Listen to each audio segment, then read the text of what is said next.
Welcome to episode 29 of Take Your Points. I'm your host, Ronan Scott. The GAA returned at the weekend there. There was plenty of games on and it feels like the season's getting back to normal. So I asked our four columnists to come on and talk about the season and how they think it's going to go, if they're positive or negative about the future for Gaelic Games in Ulster. So let's start by asking Gerard what he thought. Gerard, what was your experience like at the weekend there? Well, I know it was a big weekend with a return to Gaelic Games across the country. Personally, with the league and dairy not starting for another 2 weeks, most of the action I was involved in was at a very local level, but it was a busy weekend nonetheless. So, say the likes of Saturday past, my wee man, he plays under 8, so he had training from 2 to 3, which I went to. Then I coached the under 16, so I was involved there from 4 to half 5, and then I had my own senior training on Sunday morning from 10 to half 11. So I was basically at 3 sessions inside 24 hours. But as I said, because the league and dairy doesn't start for another 2 weeks, that was the bulk of the action I seen. But because I was involved in it myself, both in a playing and coaching capacity, you can see that people are now just getting used to getting back out. The first couple of weeks, people were maybe a bit worried about it, but people just now arrive as normal, leave as normal.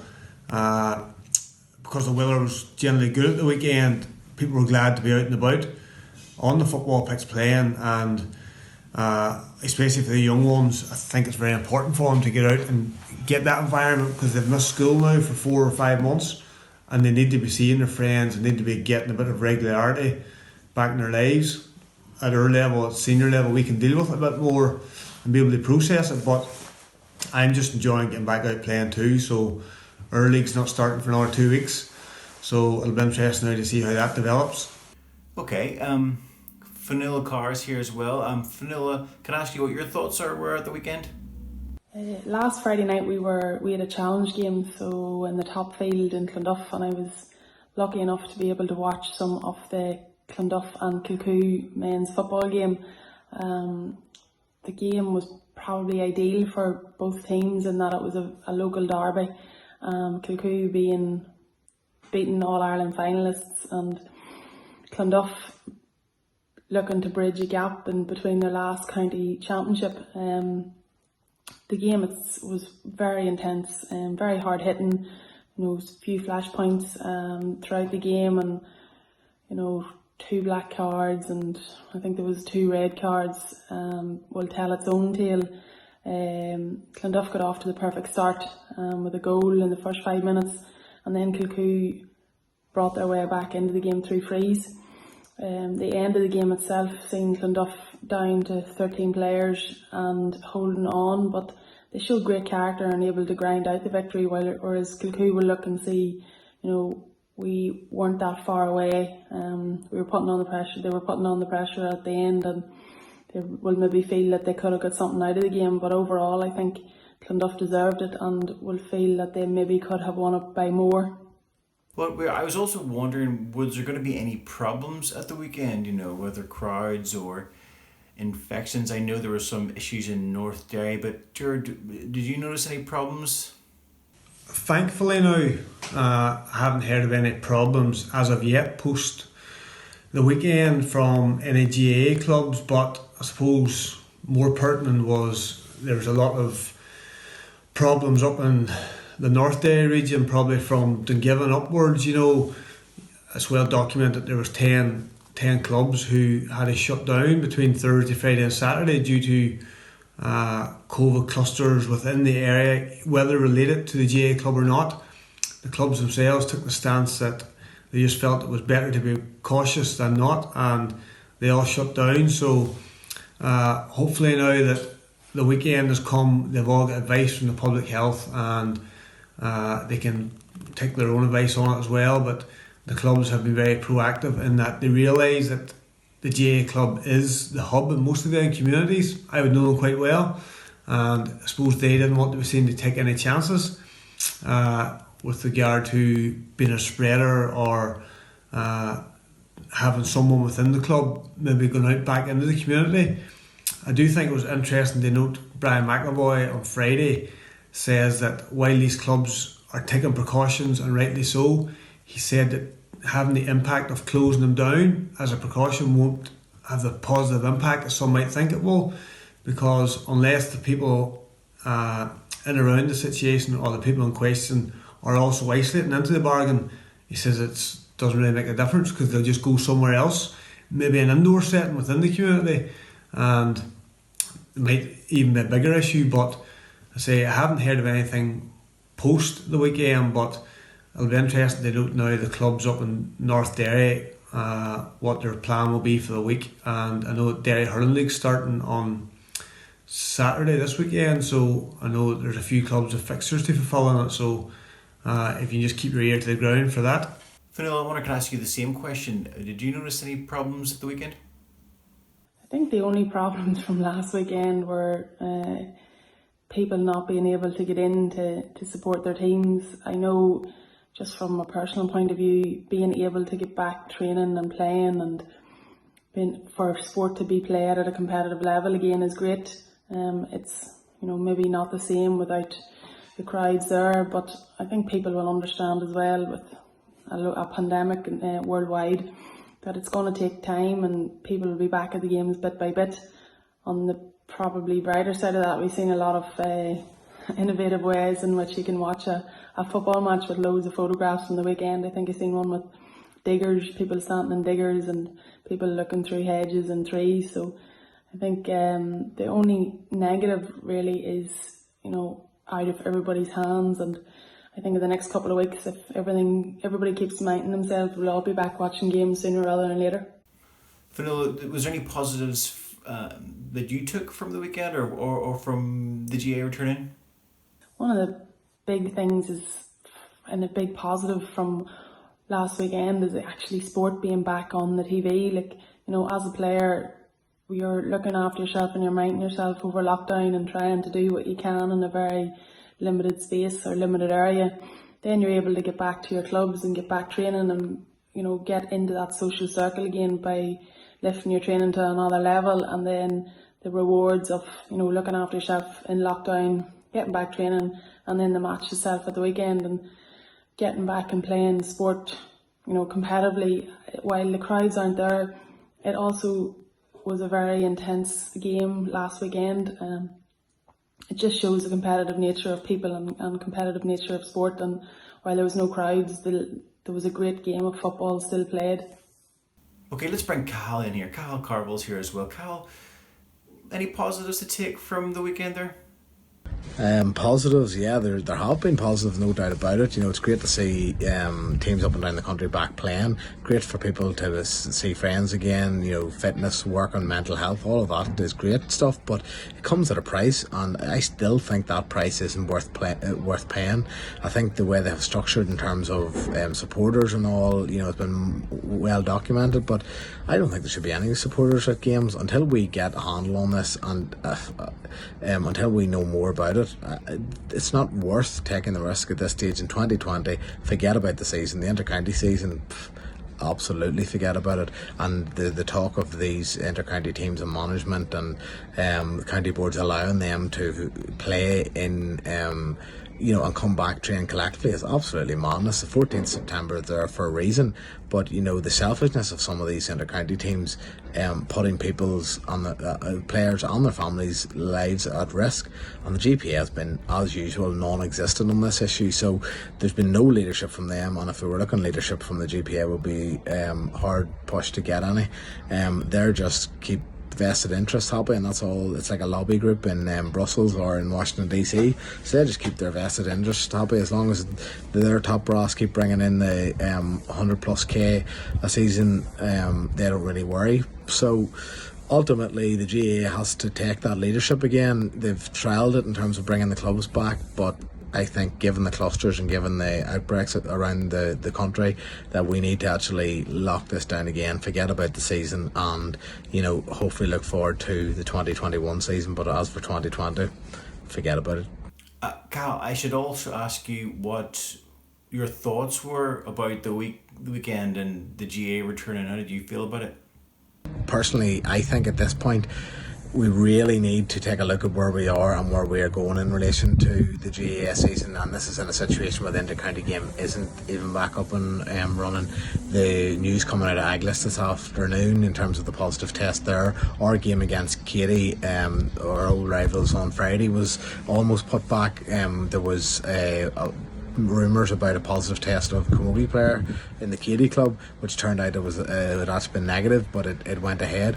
But like half South Derry teams, Craig Bond, Banagher, have closed their doors, and I think rightly so. This is not a time to be testing it. This is not a time to be taking any risks. We've come so far, we sacrificed so much, and here we are now trying to get a club season back up and going. And from my point of view, the counties want membership and clubs want membership money in to keep the whole thing going, and they're trying to rush off a championship. And the league, let's forget about it. Let's forget about this season and come back in 2021 when we know more about where we are and what we're dealing with. Also, if you look at the news coming out of Aglis, and that's a team that actually played local rivals of ours, Madden, recently, and if there's a positive test there, who's testing the teams that they have played in challenge matches, or who's testing the teams that they have played on Friday night? And this is another cluster forming, which is going to have serious implications for the season and serious implications for where we're going here.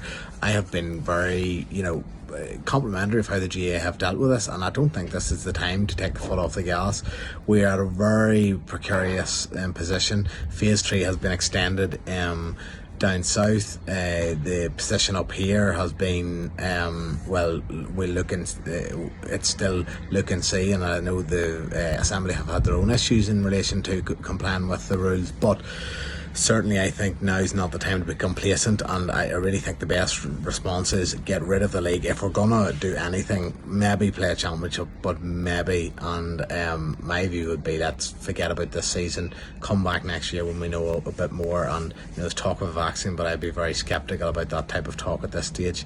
The risks are too high, and I don't think personally, it's great to be back training, great to be back playing, but in the grand scheme of things it's not worth it. Okay, that's fairly serious. I mean, but pretty dramatic about dropping this season. I wonder if I could ask Fionnuala, do you think, what's your thoughts about the progression of this season and going forward for the rest of the year? I hopefully see the season progressing for the next couple of months, but I think it's important to remember that we've only had one round. It's the first time people have been out playing competitive sport in a long time. I think when we see the clubs in Cork and the clubs in Dublin and a few clubs in Derry that have suspended their activities, it just shows you the bit of a precarious situation that we're still in. I think the GAA have managed things really, really well, and I hope that people continue to abide by the rules and the regulations, so that we're not going to have sport for just one weekend. We'll have it for the next couple of months, and it'll lead on into the inter-county season. Okay, so some concerns across the board, and whilst there's positives there, we're a bit tentative. Our hurling columnist Shane Elliott's also joined us this week, and but I wanted him to speak a little bit more about the interim hurling season started, because hurling really starts this weekend. There wasn't much on last weekend. So Shane, thanks for joining me. I wanted you to start by telling us, what the reactions has been in hurling circles to the games returning. The reaction in hurling circles, Ronan's a bit like society itself, to be honest. It ranges from the extremes. Some people would be of the view, isn't it great that we're back, open the gates, let us at it, to the more cautious approach, where some would be of the view that maybe it's too soon, we need to be careful. I'm not sure we should be back this year at all, and everywhere in between. So, but generally, I think there's a feel-good factor about the fact that we are back. People are really glad that we're going to get some action this year, which 5 or 6 weeks ago really didn't look possible. So there's a real positivity about that side of things. But obviously, that comes there's an apprehension, there's a nervousness, there's an anxiety about, in terms of, well, whilst we're back, how long will it continue? We all see what's happening in Derry at the moment, and things could change very quickly, depending if there happens to be local outbreaks or whatever. So whilst there's a feel good factor about getting back, seeing some action, seeing boys on the grass again and getting some entertainment, I think there's also a cautiousness about. But that's a bit like society. So the hurling people and the hurling circles are no different from anywhere else. The games, there's a lot of the clubs are organising challenge games. The championship, the reserve championship, started in Antrim tonight. So again, that was good, but I suppose the crowd restrictions are a bit of a frustration, and I think that would be a general view that, if the crowds aren't going to be allowed back, well, what's the point? So I'm hoping that the GAA might make some calls on that in the not too distant future to actually let people back in to see the games. Otherwise, you do wonder what's to be gained from being back. But overall, I think very positive from a hurling perspective. Okay, and what about your own thoughts on the return? My own thoughts on the return, Ronan, I probably haven't made up my mind yet, if I'm being honest. I think initially, like everyone else, I'm delighted that we're going to see some live action this year, which, given previous dire predictions, I didn't think was going to happen. I genuinely didn't think was going to happen. So it's great that we're going to get some real stuff, because we're probably all a bit fed up at this stage with nostalgia and looking back on old games, and we're craving real live action now. It's that bad. I found myself on Sunday following a Division 1 Football League match between Cargan and St John's and Antrim on Twitter, which would be unheard of for me as a hurling man. I would hardly give results like that a second look. So we're all craving to see the real stuff taking off again. And my feelings are mixed, I suppose, because I think that will only be worthwhile if the crowds are allowed back. I think it'll be hugely frustrating for everyone, for GAA fans right across the country, and particularly in the north, where we seem to be more restricted than they are in the south at the moment, if we can't let people in to see the games. Then you do, as I said earlier, you do wonder what's the point.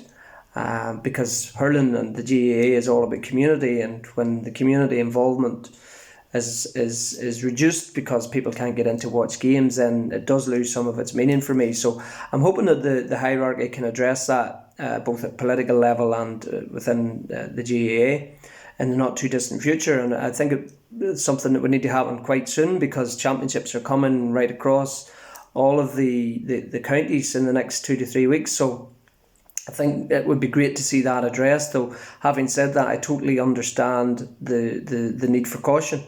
And I totally understand the reluctance to just jump right back in again. I would prefer to be more cautious and have that sort of gung-ho approach in terms of, let's just get at it and let's let the crowds back in again. Obviously, it'll have to be controlled, social distancing and everything, but I think that's possible. But hope it happens sooner rather than later, because there's a small window of opportunities with the club championship, and it would be a crying shame if that took place with the people of the communities not able to see the games. But so I'll reserve judgment on what my overall thoughts are, because I would be of the view if the crowds weren't back in, I do wonder, well, what's it all for then? Okay. How do you think the season is going to go now that it's started late and it's going to be shortened? I think it's very hard to predict how the season will go, Ronan. I have a real fear that there's huge potential for a bit of a stop-start season, with sporadic flare-ups of the virus, leading to local lockdowns, impacting the flow of championship. If you look at what's happened in Derry very recently, I'm doing a bit of coaching with Kevin Lynch's in Derry there, and they had to go back into temporary lockdown over the weekend. Now the championship's coming up this weekend coming, so if that happens on a weekend that there's championship games and those games can't be played because teams are having to go into temporary lockdown, it's hard to see how the competitions will get to a conclusion, because you're working in a very limited time frame as it is. The season's very condensed, and I'm not sure that you have the luxury of missing out on weekends and games not being played. So that's going to be a dilemma for the association as to how they will handle that, and for county associations how they'll handle that, and whether teams will be allowed to, if teams have to go into a temporary lockdown for a period, will they be allowed to stay in the championship, because the knock-on effect will be kicking the can down the road in terms of getting the games played. So that's what I fear in terms of how the season will go. I'm still not overly confident, if I'm being totally honest, that the inter-county season will get to completion. You know, you look at the final October, November, December. There's an increased likelihood of flare-ups and potential for lockdowns. So I wouldn't be overly optimistic that we'll see that coming to a conclusion. So I just hope that the club season will be able to get some meaningful action, and we'll get to conclusion in all of the counties in the timeframes that we have. I think that we could certainly hope for that. The inter-county season, I wouldn't just be as hopeful.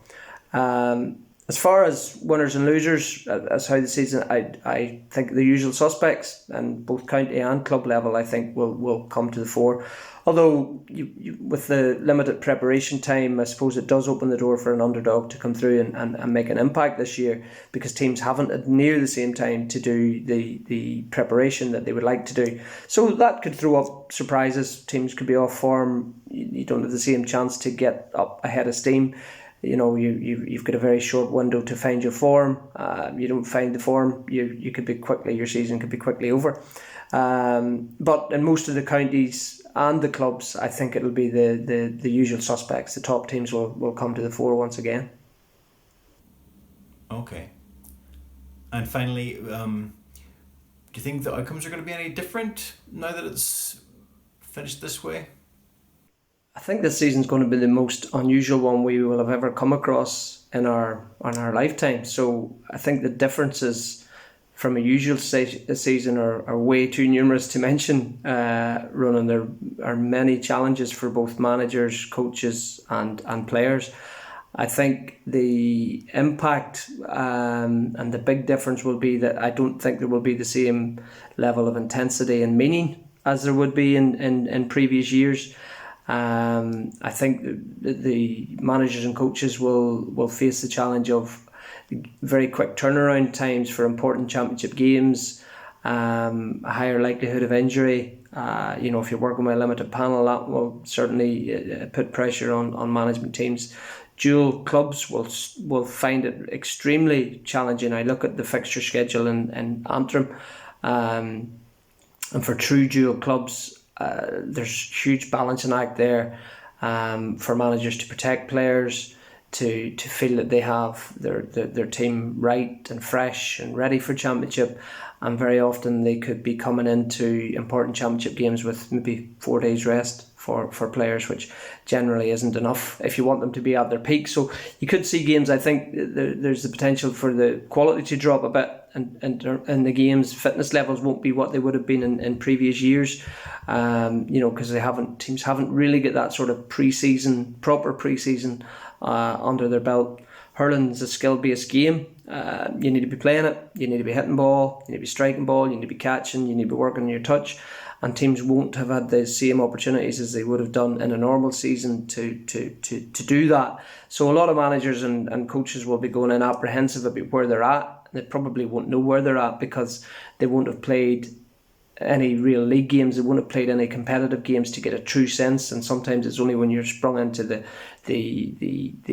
action that you know whether you're ready or not, and a lot of teams just won't know that.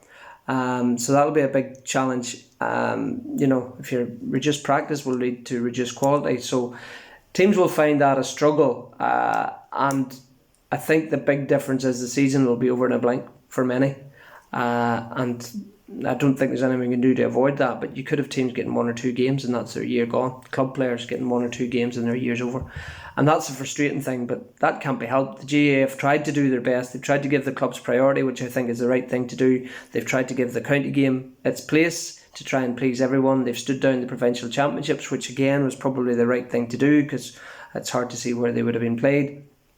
So sacrifices have to be made, and one of those is that people won't get the action that they would have done in a normal season. But I just hope we see action, and I hope we see both competitions at club and county level reaching their conclusion. So that's the best we can hope for this year, I think. Okay, thanks for your input there, Shane. I think you have some interesting points. You're sitting on the fence with regards to how the season's going to finish out, but I think you've got some valid concerns there about how it's going to go. I think if everybody's safe and is careful and follows the rules, and then we should get a fairly good season. But it's fingers crossed at the moment. We just hope that everybody stays safe. Okay, well, that's our show for this week. Thanks for watching. I hope you enjoyed it, and I hope you have been following us so far this year, because we've had some good shows. We've looked back at some interesting games from the past 20 years. I encourage you to subscribe to GaelicLife.com. You can catch up with all the Take 3 Point shows from this season and last year as well. You can do that online. And if you have any questions, just get in contact with us. So thanks for watching, and I hope to see you next time.